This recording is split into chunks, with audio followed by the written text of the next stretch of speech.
Magandang gabi po sa ating lahat. Ang aking ibabahagi sa ating daily devotion ay makikita sa ikadalawang hari, Kapitulo 12, versikulo 1 hanggang 3. Ito po ang nakasaad. Naging hari si Joas ng Judah ng 7 taon ng paghari ni Diyos sa Israel. Sa Jerusalem siya nakatira at naghari siya sa loob ng 40 taon. Ang ina niya ay si Zevia na taga Beersheba. Sa buong buhay niya matuwid ang ginawa niya sa paningin ng Panginoon dahil tinuruan siya ng paring si Jehoiada. Pero hindi niya pinagiba ang mga sambahan sa matataas na lugar, kaya nagpatuloy ang mga tao sa paghandog at pagsusunog ng mga insinso. Yun lang po. Maraming salamat. God bless.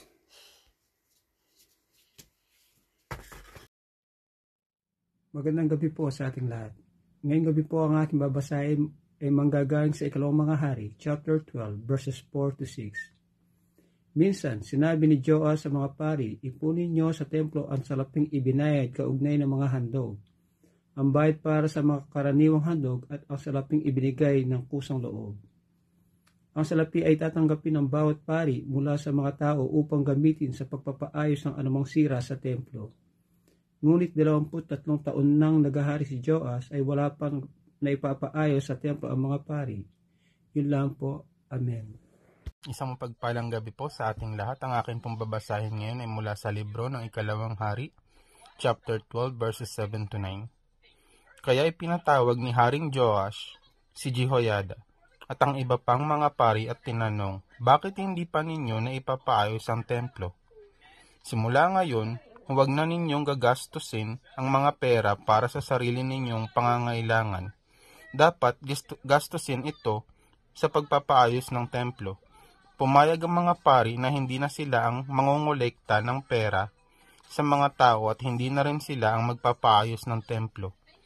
Kumuha si Jehoiada ng kahon at binutasan ng takip nito. Pagkatapos, inilagay niya ito sa tabi ng altar.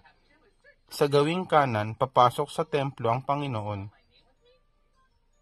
Kung mayroong magbibigay ng pera sa templo, ang mga paring nagbabantay sa pintuan ang maglalagay nito sa kahon. Amen. God bless po.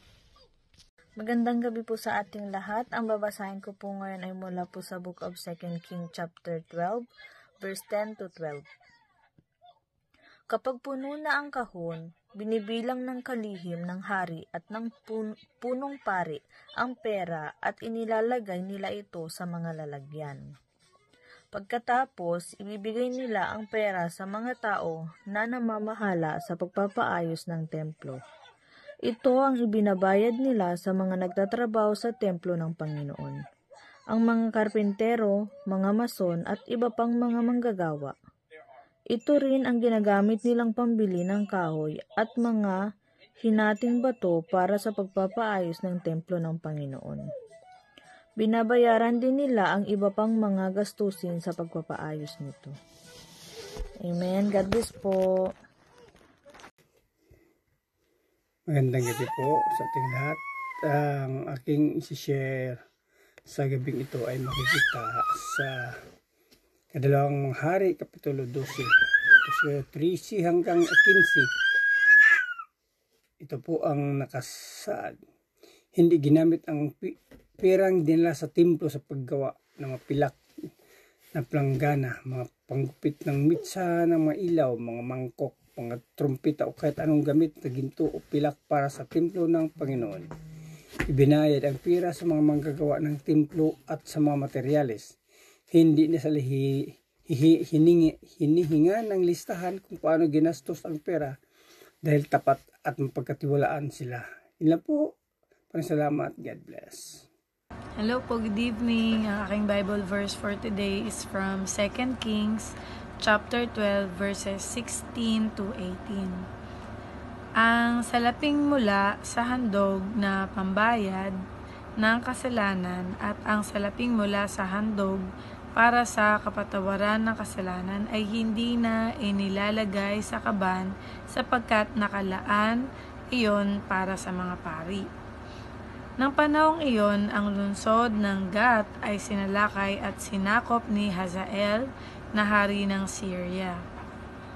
Pagkatapos, tinangka naman niyang salakayin ang Jerusalem.